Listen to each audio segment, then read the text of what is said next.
Hello and welcome to How to Deal When the Shit Gets Real podcast. I'm Marietta. And I'm Connie. And today we are here with Jeff Deskovic. Deskovic? I fucked it up. I said it perfectly on the way right before the podcast, and now I screwed it up. So can you tell us a little bit about yourself and then pronounce your last name again? Because I probably butchered it. Yeah, Jeffrey Deskovic. You weren't completely off. Were we to be in Czechoslovakia, it would be pronounced Deskovic. So we'll give you some credit that way. Close enough. Yes, absolutely. Sure. So I'm the founder of the Jeffrey Deskovic Foundation for Justice, which has freed 11 wrongfully convicted people. We've helped pass 3 laws aimed at preventing wrongful conviction. I'm an advisory board member of the coalition group It Could Happen to You, which helped pass an additional 6 laws aimed at preventing wrongful conviction. Most of those have been in New York, but we did pass a law in Pennsylvania. We have a New York, Pennsylvania, and Californian chapter, which I am active in all 3. I'm on the Global Advisory Council for Restorative Justice International.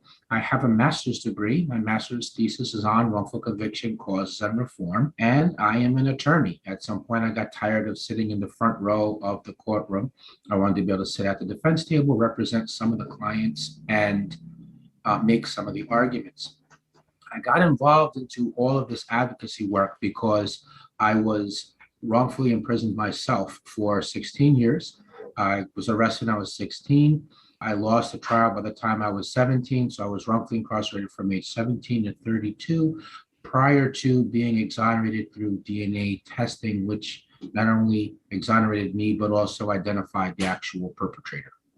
Wow. Yeah, wow is right. What a else story. Is there to say, right? Well, I would imagine I'm kind of the perfect guest, considering that your podcast is is called when the shit gets real. I mean, I don't know if it gets any more real than that, right? Exactly. It's a lot. That's a large struggle too, which we talk about a lot on this podcast, like how you get something that happens to you and how you deal with that struggle. So this is honestly the perfect example. You are 100% correct. So how did you get convicted when the DNA evidence didn't match you from the get-go? Were they just after you just because? I'll break that question down just in stages so everyone can understand. So firstly is how I got on the police radar to begin with. So in school, I was quiet to myself. I didn't participate in a lot of organized sports. So that made me seem strange to the kids in the high school. In the course of the police investigation, they interviewed a lot of students from the high school, and some of them told the police that they might want to speak to me because I didn't quite fit in. So the murder victim was an immigrant, a classmate, Colombian, who'd been in the country for about a year and a half. As I understood it, she lived a really sheltered life. She never really went anywhere unless she was accompanied by her older sister or her parents. So hence the police interviewing students from the high school. So Jeff not fitting in the school was a factor that put me on the police radar to begin with. A follow-up factor was that I was an empathetic person. I was sensitive, and I had an emotional reaction to my classmate being killed. I mean, this was my first real brush with death. And the police thought that given my relationship with the victim, which is to say no relationship at all, she was in a classmate. I knew her name. She knew mine. I think we chatted for 2 minutes twice in 2 years. They thought that having an emotional reaction was some sort of sign that I was sorry for what I had done. And then there was a psychological profile that the Peekskill police obtained from the NYPD, which purported to have the psychological characteristics of the actual perpetrator. So that's how I got on their radar. In terms of how I got arrested, so the other things to know about me is that I came from a single parent household. My father was never involved in my life in any aspect, and that intersected with the good cop, bad cop communication dynamic that took place. So I had about 6 weeks with the police in which they played cat and mouse game with me, in which half the time they would talk to me as if I was a suspect, and the other half the time they would pretend like they needed my help to solve the crime. They would say things like, the kids won't talk freely around us, but they will around you. Let us know if you hear anything. Stop in from time to time. They asked me opinion questions and congratulate me that my opinion was correct. So Playing good cop, bad cop with me, I began to look up to the officer who was pretending to be my friend as a father figure. Prior to being a teenager, I actually wanted to be a police officer when I grew up. So this, but Jeff is this junior detective helper theme that they came up with was how they pulled the wool over my eyes because that appealed to me just along with my age being 16. So eventually they got me to agree to take a polygraph test by telling me they had some new information in the file. They wanted to share that with me. That was going to allow me to be even more helpful to them. But first I would have to take and pass the polygraph. So the next day, rather than report to the school, I instead went to the police station for this test.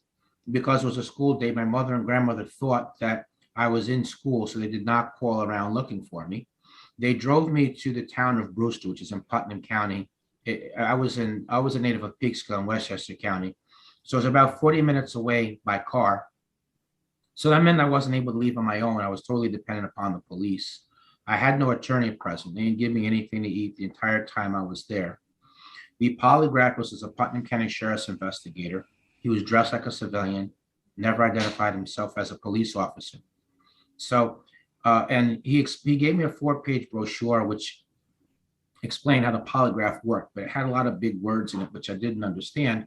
But I figured I was there to help the police. So what did it matter? Let's just get on with it. So from there, they put me in a small room, attached me to the machine, and then he launched into his third-degree tactics. So he raised his voice at me. He invaded my personal space. He kept asking me the same questions over and over again. And he kept that up for 6.5 to 7 hours. So, Oh my goodness. yeah, eventually he said to me, "What do you mean you didn't do it? You just told me through the polygraph test result that you did. We just want you to verbally confirm it."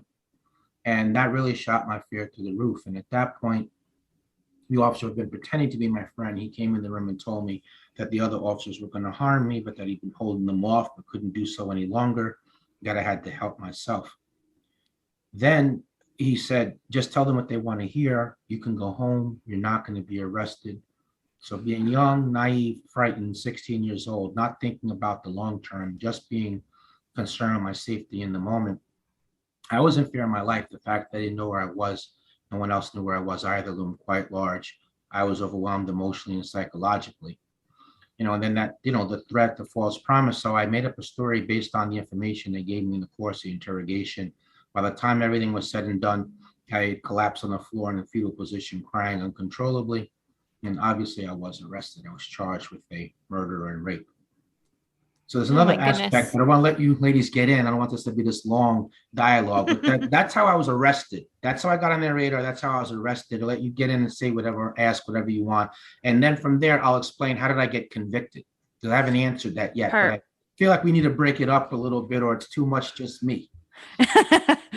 Hey, whatever works for you, right? Whatever works. So I did have a question. Okay, so you were helping them. They were interrogating you. Why was a lawyer never called for you? I guess they didn't want one there. And then also I didn't ask for one either. But then again, I didn't know to ask for one. I'm 16 years old. I'm even deceived as to the nature of the, interaction. I don't know that I'm a suspect. Mm-hmm. Yeah. It's all kind of hidden. But yeah, because, Jeff is this junior detective helper theme. Yeah, they totally manipulated the situation. My dad is retired police, and if he heard that, he would be absolutely outraged because that's not how they're supposed to do things at all. Like purposely taking you away from your parents or your parent and your guardian to question you. I mean, that alone sends question marks all over the place. Yes. So in terms of how I got convicted, before, as you correctly point out, before the trial, the DNA results do not match me. It shows, seminal fluid on the victim. And this is a murder and rape. It doesn't match me. But rather than acknowledge they made a mistake, the prosecution continued. So to explain away the DNA evidence, the prosecutor got the medical examiner to commit fraud. Wow. Oh my God. When there's an autopsy done, there's written and audio notes which are taken as the findings are made. So it was only 6 months after doing that autopsy, only once the DNA didn't match me, that suddenly the medical examiner said, try to follow this. This is not going to be easy. Try to follow.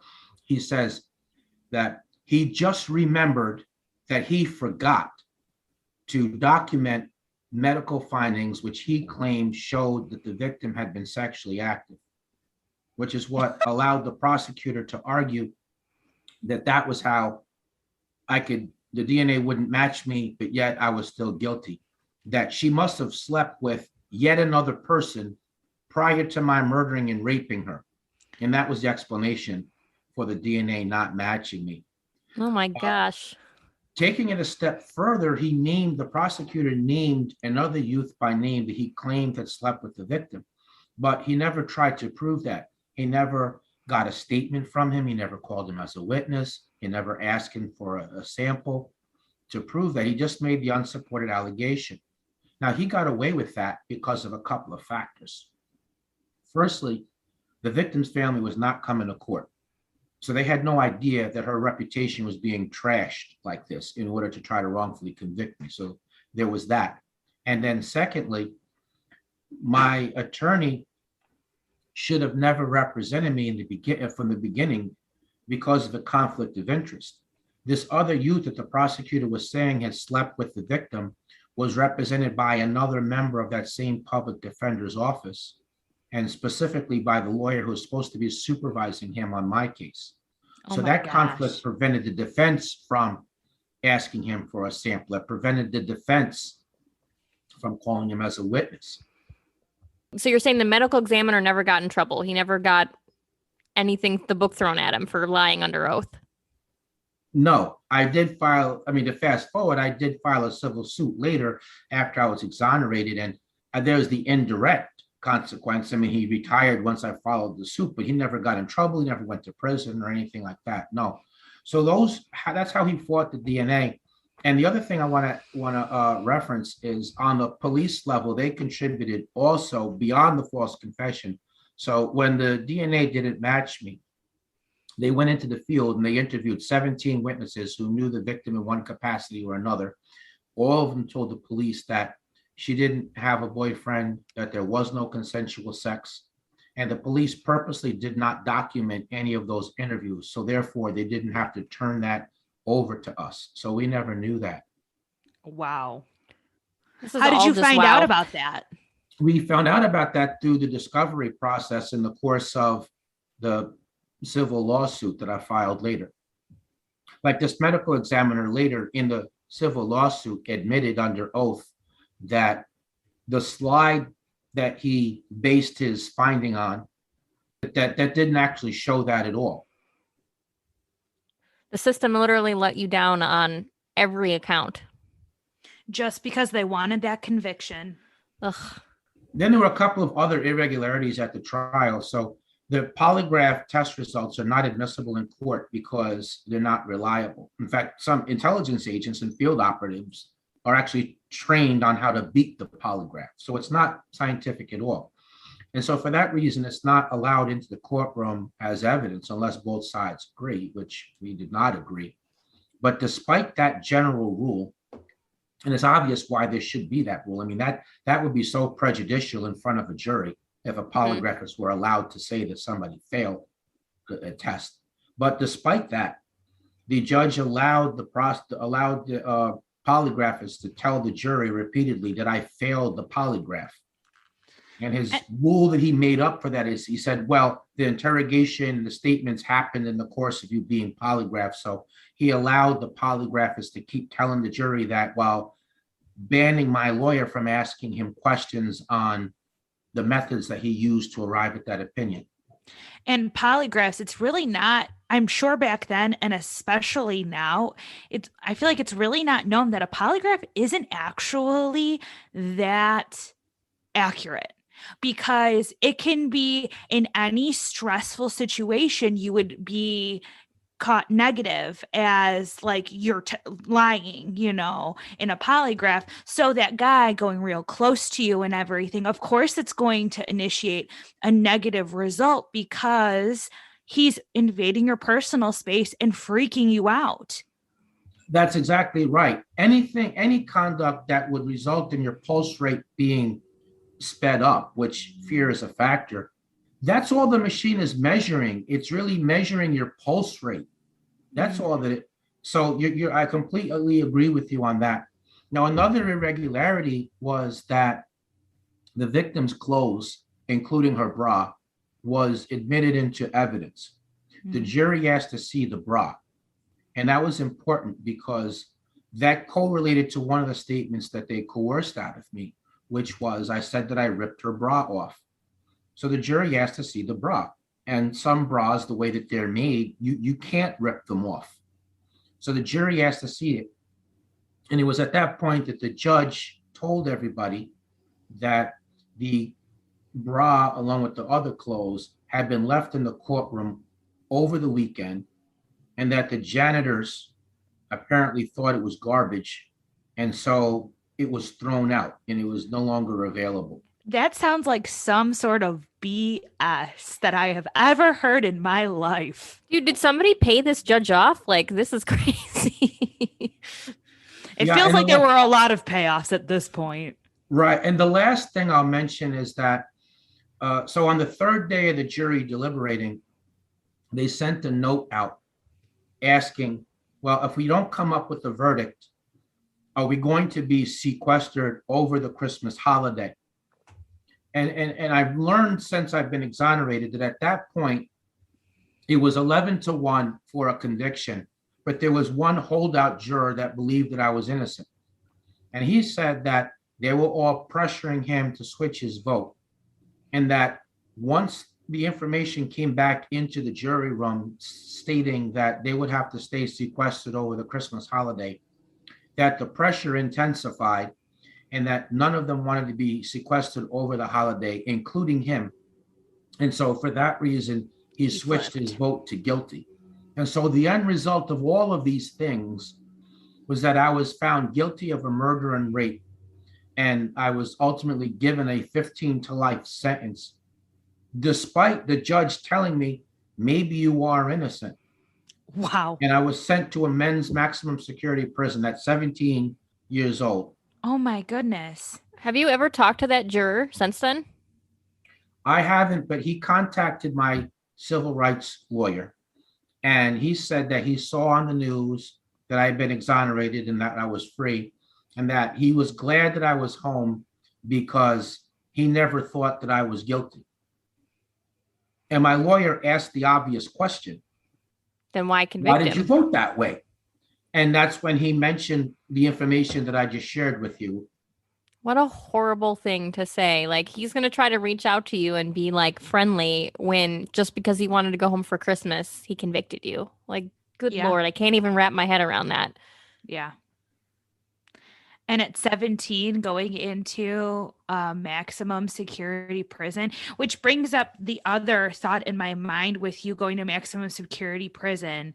I'm assuming they convicted you like an adult, even though you're technically a child, right? At 17? Yes. Yeah, correct. So yeah, that's correct. But I just want to also point out, just legal wise, that the age somebody is when the crime's allegedly committed is what controls, not what age you are when you lose the trial. But there are some states, New York included, allow children to be charged as adults for certain crimes. And that's what happened. And that's what happened to me. So you are completely right that I was charged as an adult. I was tried as an adult, sentenced as an adult. You know, if I had been charged as a youth, as an example, then the sentence would have been 9 to life rather than 15 to life. And I would not have been sent to a men's maximum security prison. I mean, as it was, they still could have sent me to a facility for youth until I was 21, which would have been a whole heck of a lot safer, but they didn't. Well, speaking on that, since we're there, what was prison life like? I imagine that it had to be awful. Yeah, it was. It's not simply the loss of freedom, and the environment itself was dangerous. And in Elmira Correctional Facility, which is where I spent the bulk of my time, you know, there were 3 or 4 stabbings or cuttings every day. There was gang activity. There was other violence that happened. There were several times in the course of my incarceration, I was assaulted. One time, beyond the general dangerousness of being in prison, and then being in prison at my age. I mean, let's be for real here. What am I going to do in a fight against fully formed adults, 25, 30, 35, many of whom are guilty of serious violent crimes. I'm just an easy target. But beyond that, I have a specific bullseye on my back because I am incarcerated for rape along with that murder. And there's a vigilante mentality towards people who've been convicted of sex offenses. So I always had that fear in the back of my mind. They had a process in place that if a prisoner was found guilty of breaking the prison rule, that you'd be kept in the cell 23 hours a day, either 24. You could take 2 showers 1 week and 3 the next, rather than daily as the rest of the population. They serve you less food. Sometimes it would be 3 or 4 days old. You would just be in a small caged area for the 1 hour a day recreation with maybe a pull-up bar in it if you were lucky. You could not use the phone while you're on that status. You could not buy cosmetic items or food items. So in the course of my incarceration, when I was assaulted, because I did the best that I could at trying to defend myself, that meant that as far as the prison was concerned, I was fighting. So I was subjected to all those penalties. The food was terrible. Sometimes it was not fully cooked. Other times it was burned. And still other times it was problems with the portion control of it. It wasn't simply the loss of freedom either. Or even just physical. I had to keep fighting off feelings of hopelessness, helplessness, thoughts of giving up, suicidal ideation. So it was very lonely as well. I mean, it started out, my mother used to see me once a month. In the last 5 or 6 years, the long 4.5 hour trip from where I lived at to the prison, because, the Department of Corrections in New York, they were in the habit of housing prisoners from the city in facilities that are in the country part, upstate portion of New York, and those from the country are sent down to the facilities that are closer to the city. So they put me far away. Last 5, 6 years, I was lucky if my mother came to see me once every 6 months. My grandmother passed away while I was in there. My brother, who's 3.5 years younger than me, came to see me 3 times in the 16 years, not at all in the last decade. Several sets of aunts and uncles would come, then disappear for 3 years, come again. So in a lot of ways, though not literally, I largely did the time by myself. So it was a very lonely experience as well. Did you ever feel like you were going to die there? I did. That was at the end. So while I was in prison, I mean, I was appealing the case. I lost 7 appeals. That took me through 11 years. Oh my God. We'll get into that. That's a lot of appeals for them all to be denied. Right. I mean, I thought the court system got more accurate the higher up you got. I mean, I went to the first court I went to, the appellate division. My lawyer, and this is a different lawyer now, argued I was innocent based on the DNA, that there wasn't sufficient evidence, that they hadn't proven guilt beyond a reasonable doubt, that the verdict was against weight of the evidence. The issue with the evidence being thrown out, the issue with the polygraphist being allowed to tell the jury I failed it, my Fifth Amendment rights being violated by the way that the cops questioned me. All these issues were raised. A total of 10 issues were raised. The court ruled that I was free to come and go as I wanted, and therefore the statements were voluntary. They wrote that there was overwhelming evidence of guilt, which I still don't get since the DNA didn't match me. And they knocked out the rest of my issues in one sentence, saying that they looked at the rest of my issues and found them to either be without merit or not preserved for review. And they ruled against me 5-0, and it was all downhill from there. The re-argument motion was denied in one word, denied. The New York Court of Appeals declined to give me permission to appeal to them. I lost in federal court because my lawyer was given the wrong information by the court clerk. So my petition arrived 4 days too late, which the court, at the DA's urging, decided the case based on that alone, with never reaching the issues. And that motion, that ruling was upheld by the next 2 courts. And then the US Supreme Court declined to give me permission to appeal to them. So that took me through 11 years. That was 7 appeals, 11 years. The only way back in the court at that point is to find some new evidence that wasn't known before. Hence my embarking on a letter writing campaign, because I had no money to hire an attorney. So that took me through 4 years.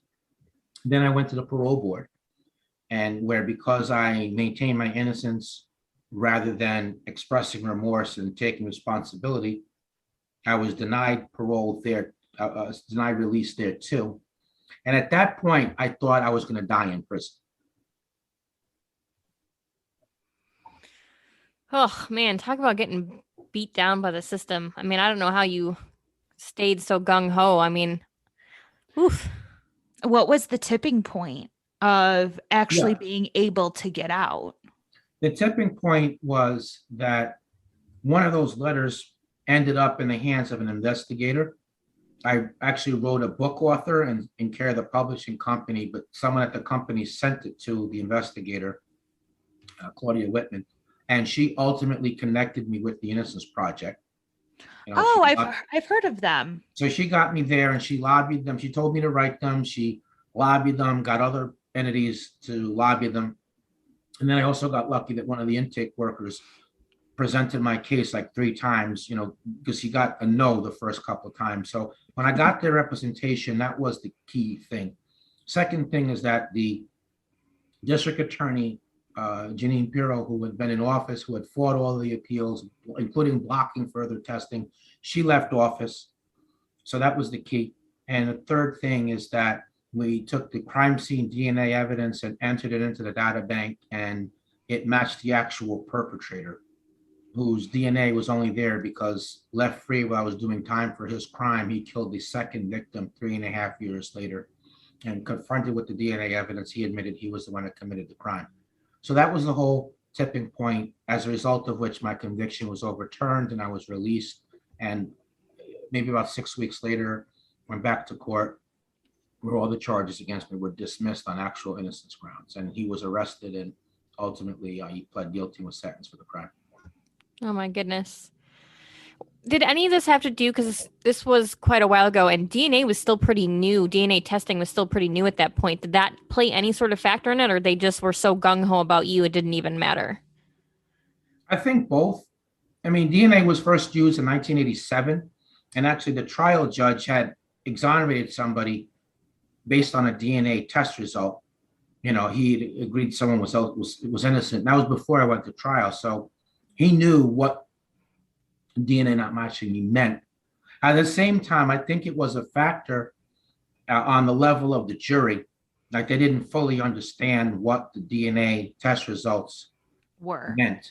And I mean, they didn't, I mean, and that again that part of it comes back to my lawyer. He never explained what the DNA test results meant. He didn't use that to challenge the confession. He didn't present my alibi witness. You know, he rarely met with me. He literally asked no questions of this medical examiner. Wow. So you didn't have a very good attorney, in other words. Exactly right. Yes. Is that why you decided to become an attorney, so that people didn't have to deal with crappy attorneys? Close, but I became an attorney because I got tired of sitting in the front row of the courtroom when we were freeing people ourselves. I know I wanted to represent some of the clients, and so that was a large part of the reason. But another thing is that it was the fulfillment of a dream. I mean, I did aspire to be an attorney, you know, in my late teens prior to being convicted. I mean, it wasn't to do this work that I'm doing now, but it was to become an attorney. So that was another part of it. And another thing is that I felt like having the extra credential would help in terms of the policy work. And look, I feel so much, you know, if I felt empowered before with the master's degree, I mean, even more so becoming an attorney. So I wanted to ask, because you kind of mentioned family, are you still in touch with them now? How did they take everything that happened to you? I'm in touch with my family. It's taken a really long time to rebuild relations, but I feel like overall, it was actually awkward when I would meet up with them. You know, they had, you know, not come to see me very often, but I feel like now I'm in a good place with everybody. And, you know, I still make rounds with them periodically because we're related, but at the same time, you know I can't really rely on them either, you know, so it's not fully It's a tentative relationship. Yeah, it's a tentative, right? Exactly. Because they weren't there for you when you were in your most difficult position you could possibly be in. Right. Yeah, exactly.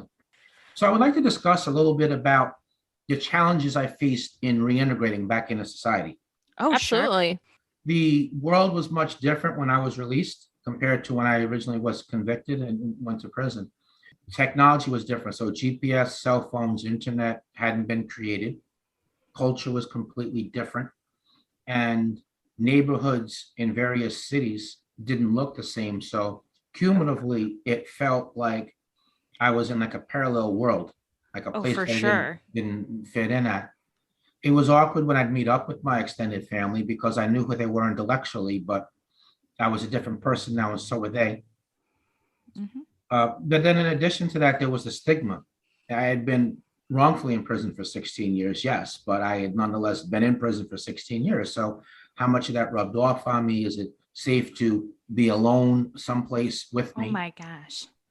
Yeah, I saw you talk about that in your documentary, how it was hard to date people because even though you were wrongfully convicted, people still felt uncomfortable. Right. Yeah, absolutely. And then I was always passed over for gainful employment. I mean, I was released with nothing. And while you can sue for compensation, and I did that and I was successful, nonetheless, it took 5 years before I got anything. I mean, Oh my God. so Yeah. yeah, so it was very difficult. That's not really helpful, right? Yeah, I mean, I almost was in a homeless shelter. I was a couple of weeks away from that. Good Oh Lord. my gosh. So that part of it, was difficult. And then I think I experienced some particular challenges in view of my being in prison from 17 to 32, like at that age range, as opposed to from yeah. 30 to 45. So That's the prime of your life. Correct. Yeah, that's when you go through a lot of rites of passage, and I missed to concretize. I mean, I didn't graduate high school. I missed the prom, births, deaths, weddings, other finishing a career education at a more traditional age, being well into a career, possibly having a family. So I missed all of that. But the particular challenges, though, were that where I'd never lived alone before. I never went shopping. I never had to write a check. I never had to balance a budget. So all those things, along with the psychological after effects of being wrongfully imprisoned. So all those things made it a really difficult 5 years, pre-compensation. Yeah, you never even really, I mean, you just started driving even, so you probably had to relearn how to drive and everything too. That's right. Right, exactly. I had only gotten as far as a learner's permit before. That had to be a fun experience going into the DMV at 32, being like, all right, I'm ready to drive. Yeah, when it was time to get the road test, I mean, I had an issue about, I didn't have they didn't want to accept the ID that the prison released me with. And I showed the newspaper with my face and name in it, and come on, I'm me. Okay, take a look. It's been a hard What enough else do you road. want me to do? Right, it's been a hard enough road. Can I please just take the test, and if I pass, get my license so I can at least move forward in that way? And so finally, somebody just said, all right, this never happened, by the way. Okay, just let's do it, and just never happened. Just be quiet. That's totally the DMV. I was going to say. Tom did something similar. That's at DMV too. The DMV that's very DMV like, Yeah. But I love driving though. It's relaxing. It's peaceful. It's the freedom. It's the freedom. Yes, it is, because you can go anywhere at any time. Yeah. Speaking of which, one of the residual effects of my experience that I still encounter now here and there is sometimes like the normal things of life feel like a little bit weird to me that I'm allowed to do them. So for example, coming and going, and nobody knows where I'm going. No one's keeping track. There's no pass. I don't have to ask for permission. Yeah. So sometimes that feels just like, having keys. Having keys is kind of a crazy concept to me as well. So every now and then I do have those feelings where something, where an everyday thing just feels unusual. Like, you're going to allow me to have these keys? Are you sure? I don't know if I can handle the Do you know where I'm responsibility. Do you know where I'm going? Do you know where I'm going, or where I'm Are you coming sure back? it's okay? Teacher, may I go to the bathroom? Because that's what it You made me think. understand. Made me think of school where you're asking for that hall pass so that you can go to the bathroom. Right, I know right. it's not the because- same thing at all, but like that's the image I know, that by came to my analogy, yeah. mind. Yeah. It's true Yeah. because remember, I was away for 16 years. I mean, I've been home for 14 years. I haven't even been home equal to the amount of time I spent in prison. Yeah. That's Do crazy. you do you think that because you were incarcerated so young, it kind of stunted some like developmental process? 100%, yes. 100%, yeah. So I was released at 32, and I felt like I was 17 because that was the year that I was last free. So I feel Yeah. like I've caught up now some, but I still feel like I'm like 25, 26. I'm 47, but Yeah. I Hey, don't, you know what? I That's don't feel okay. It'll that. keep you young. No, Right?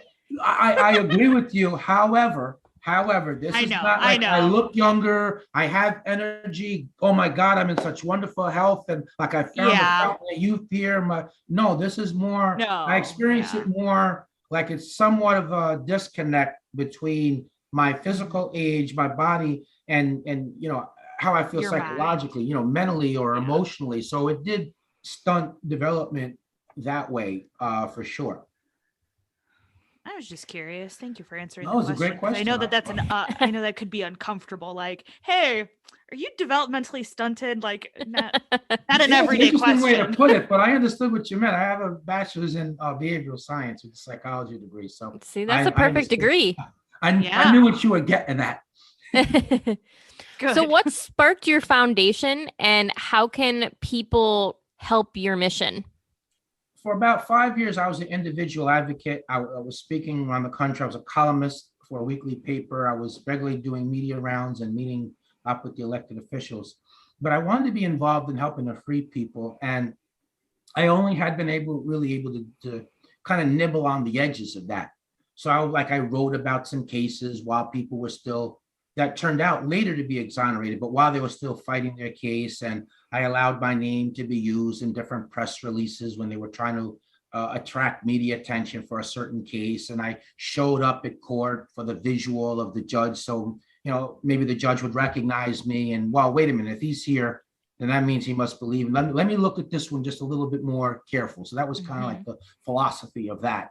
So I did all those things for about 5 years, but I knew that I couldn't try to free people on my own, hence starting the foundation. And I chose to start one for that purpose, as opposed to joining up with an entity already doing the work, because most of the organizations in the field are what I call DNA centric, Yeah. meaning they'll only take a case if there's DNA available. And that's only 5 to 12% of all serious felony cases. So I feel strongly that if someone's innocent, they're innocent. And if we can prove that through boots on the ground investigation, that's no less valid than if it's done scientifically under a microscope. So the organizations were not willing to expand their mission. And I wasn't willing to give up on that. And I do believe from the documentary that I've seen on the foundation that helped you, they are one of those foundations that they only care if there's That's right. DNA evidence. That's correct. Yeah, exactly. So that's why I started the organization. And then some of the policy issues, like stuff like prosecutorial misconduct, some of the other organizations, they privately agree with us, but they don't want to say that publicly. Mm-hmm. So, it was an issue with the misconduct. And then, I've spoken about the disturbing practice of the parole board in requiring people to express remorse and take responsibility. I've addressed that on a policy level. The other organizations, including the entity that freed me, they reference that, but that's only within the context of like a summary of what happened to somebody. They're not addressing it on a policy level. So having my own foundation allows me to raise policy issues without being limited by what the other pre-established organization is able to do. So for all those reasons, hence starting my own, my own foundation. And I do feel really good that we were able to get 11 people home, and that we do have a separate 11 cases that we're working on where there's exonerations in progress. We believe that we're going to free in this next year, we will free between 2 to 6 people. Just looking at where those cases are in process of working towards exoneration. In terms of how people can help us, so we do have a crowdfunding page on the Patreon website, and that's for people who are willing to be recurring monthly donors. So when I see political candidates of both parties, raising double-digit or sometimes triple-digit millions, largely from what they refer to as small dollar donors, I look at that and I think, well, why not for justice reform? Why not for freeing innocent people? Why not for pursuing policy changes aimed at preventing other people from experiencing what I did?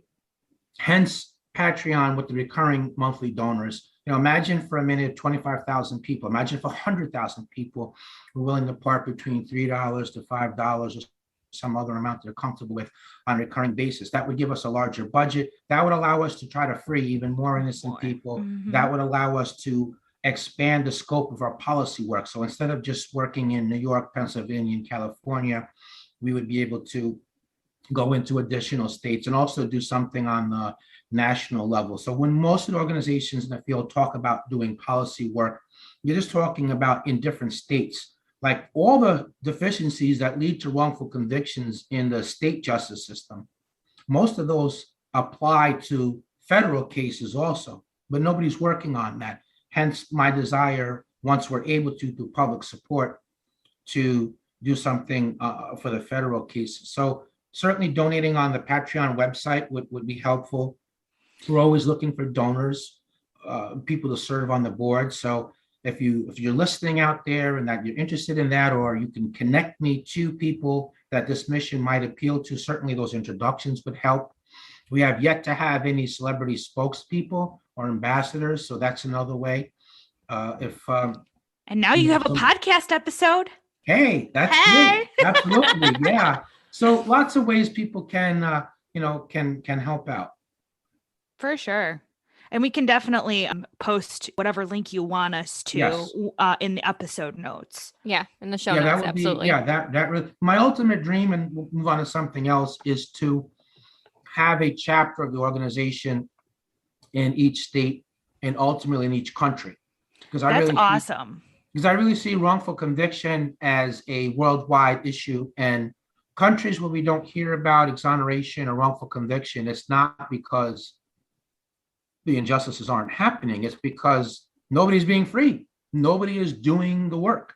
Mm-hmm. Hence my desire to one day have a chapter in each place and, just be a catalyst for freeing people, making the system more accurate. I'd love to have my legacy in the world be that, for that to far, exceed whatever lifespan I'm fortunate to have. And that's kind of brings me to the next place I'd like to go in the interview, which is that I found myself here. I have my mission in my life. I know that this is why I'm in the world. That's why I experienced what I do. That's why I experienced what I did. And with that, I have that acceptance and I have that, inner peace. And related to that, people ask me sometimes, well, are you angry? I'm not, because I want to enjoy my life as much as I can. I can't do that if I'm angry or bitter. I've lost so much already. Why would I want to, in effect, lose the rest of my life? Yeah. And if I was to be angry or bitter, it's not like I would be impacting the people involved in what happened. I would really be the only loser in that scenario.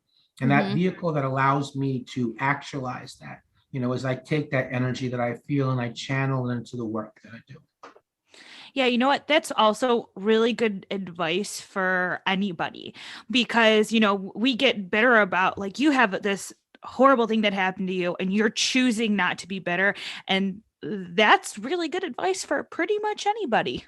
Not only not choosing to be bitter, but you're doing an amazing thing by helping people who are in a similar situation as you are. I mean, you could have easily turned your back on the system and said, you screwed me, I'm out. Yeah, for sure. So with that, do you feel that the justice system has improved since your conviction?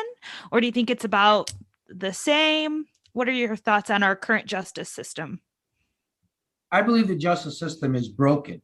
it is better than what it was before, but it's still broken. So the same deficiencies that led to my wrongful conviction are still largely in place. There. So Yeah. prosecutorial misconduct is still unchecked. We did pass a commission in New York, but that's in one state. You know, what about the rest of them? Many states still don't videotape interrogations, so people could be coerced into false confessions even now. New York, some of the states that do videotape have holes in their law, like New York allows and mandates videotaping interrogations, but there are exceptions for sex offenses, drug cases, certain types of homicides. So still not fully addressed.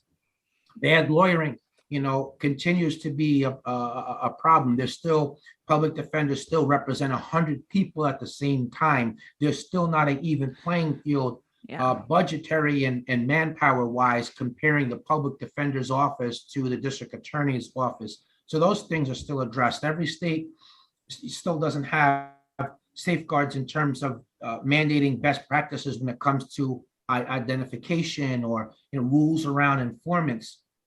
Some states, believe it or not, even now, some states, I mean, there have been people in the last 2 years that have went to their deaths, literally, by being executed while not even giving them the DNA testing that they were asking.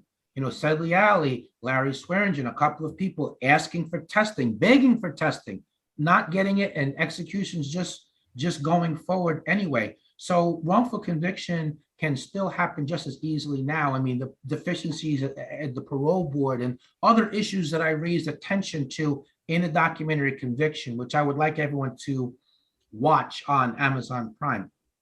Things like, you know, the violence that goes on in prison, the you know, where there's no real sincere effort at curtailing that, the verbal abuse of the guards, elderly people in prison, people being overly over sentenced, and the prison particularly being not able to care medically for elderly prisoners, absence of college education in prison, which I've always viewed as a very serious crime fighting tool, insofar as college educated prisoners have a much lower recidivism rate. There's a nonprofit, Hudson Link, 2% recidivism rate that brings college education to some prisons. National average, 68%. So not having that in place, solitary confinement, people over sentenced. I mean, I met people in prison that were doing time for drug possession, but because it was a certain amount over this arbitrary limit that distinguished something from being a misdemeanor or a felony, I knew people that were doing 20, 30-year prison sentences. And that was more than some of the people in prison that I met that were committed acts of violence, people that did burglaries and robberies and even murders. Now that was backwards to me. Oh yeah. So That's all definitely those backwards. issues are still not fixed. Not 100%. I mean, they're trying, but they definitely need to try harder. That's for sure. And people definitely should check out the documentary. I watched it myself. It's very informative. It's not super long. It was like 25 minutes. So not even asking for a long length of time. And you'll learn a lot of information about not only Jeff's case, but a lot of other things that he discusses. So Jeff, do you have any other things you'd like to add to the podcast? Yeah, I would like to give some generic advice that could be applied to a goal, but while it could be, I'm really thinking about people in extreme challenges. We're all about advice here, so yes, lay we it on are. us. Honestly, Okay. I can't believe I forgot to ask that question, or either of us didn't even put it on the notes. There was just so much to go over with you. Right. So here's my advice for people in adverse circumstances. So you have a goal. You want to have a realistic plan. In other words, you should be able to look at it 3 or 4 different ways and say to yourself, yeah, I can see how this plan might work out. Because who wants to carry out a plan that you don't believe has at least a chance to be successful? So have a goal, have a realistic plan, be flexible. Remember that the goal is the goal. The plan's not the goal. Yeah. So if an unexpected door or opportunity opens for you that brings you towards that goal, don't decline to walk through it just because that's not in the plan that you mapped out.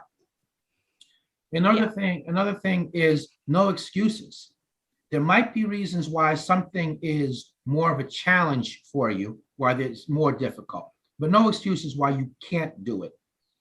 Work really hard. In other words, it's not likely that what you're seeking to overcome or solution to that is going to just plop down in your lap just because. Oh More likely, you're going to have to work really hard, put yourself in a position for a miracle to happen, a position for somebody to give you a hand up. And lastly, never give up.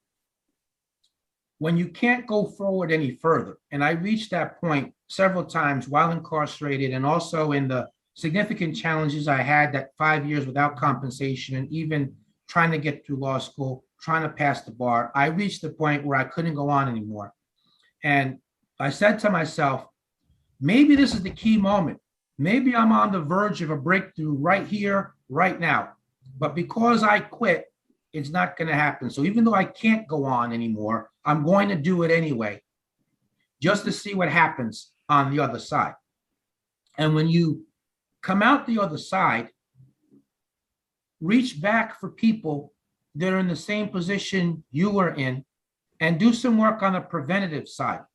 And I know that that can apply beyond wrongful imprisonment. To give some examples, I met formerly incarcerated people that were working with at-risk youth to try to head them off from going to prison. I've seen people that used to be homeless that are now working with homeless population. I've seen women that used to be victims of domestic violence that are now working with women in that same position. I attended a fundraiser once for a woman that had been that she had been sexually trafficked, and she started a nonprofit designed to free other people that are currently being trafficked. Somebody might have a debilitating disease, or you might face racism, you might face discrimination, you might face sexism, whatever it is, extreme like that, or even less. That generic formula can apply. And if you can do that, if you can help people in that position, if you can prevent that, then that can give you some meaning for your suffering. That can allow you to make a difference, and I think that makes the world a little bit better. And you can reach that point where you have some inner peace about yourself. That's really nice. I really like your advice. It's good stuff. I have one last fun question. What food did you miss most while in prison? Wow, I've never gotten that question before. Really? Yeah, no, I've had. I feel like it's obvious. Come on. What was your first meal, or what's your favorite food? Not what you missed the most. So I would say it was definitely mussels with Fra Diavolo sauce, and that was and I missed that the most. And I was able to have that as my first meal in the restaurant following the press conference the day that I was released after the 16 years in prison. So did it taste even better? Oh, I bet it did. Yes. Yeah, it really did. It really, it really felt did. like justice. Yeah. Yes, it really, it really did. And, they made a different side. I mean, normally it's served with like a side of pasta, but I asked them for like something else that I missed but never had. I mean, while in the 16 years, I asked them to make me a small side of baked ziti and, the cheese, not just on top. Oh, yeah, the ziti. Oh, my God. Yum. Yes.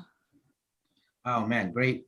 I remember when there was a couple of reporters at the luncheon, and, I had a scoop of ice cream on my way in, and they stopped and were taking pictures. And so for that half a second, I kind of felt like I imagined that people might feel, if they're famous and they got the paparazzi trying to snap photos of them. So for half a second, I kind of felt, like it was. But look, on the serious side, I mean, every time I have a positive interaction with, somebody out here, and warm feelings of empathy, caring, concern, wishing me well, that's all healing to me. Because for a long time, it really felt to me like the world was really a cold, uncaring, and apathetic place. And so each time I come across something positive, it does heal, and it helps me to know that it's not that way. Well, I hope our podcast gave you those feelings too. It really did. I got the warm feelings from you, and I loved your questions. I could feel your empathy as well, and I love sharing my story. Telling my story is healing in and of itself, because Again, yeah. for 16 years, I could not get anybody to hear me. Yeah, Yeah. yeah. So I have one like final question, I guess. So if somebody has a family member or whatever that is wrongfully convicted, how can they get in touch with you? And I actually have a friend that's like trying to work a different type of case. It Yeah. was they basically closed her case before they even did any investigating. For her, is there somebody that she can get in touch with? So in terms of how people can reach me, there is the website, www.deskovic, deskovic.org. There is a web form there. People can email me there. I'm on social media, so I have a public figure page on Facebook. I'm on Instagram and LinkedIn.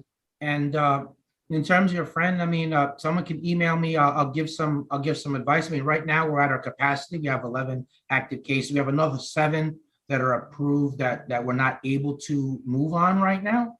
But I can give some pointers. And look, sometimes that's all what people need is they just need some pointers, clear Some up a few advice, some misconceptions, direction, some good where to advice, some go. direction. Yeah.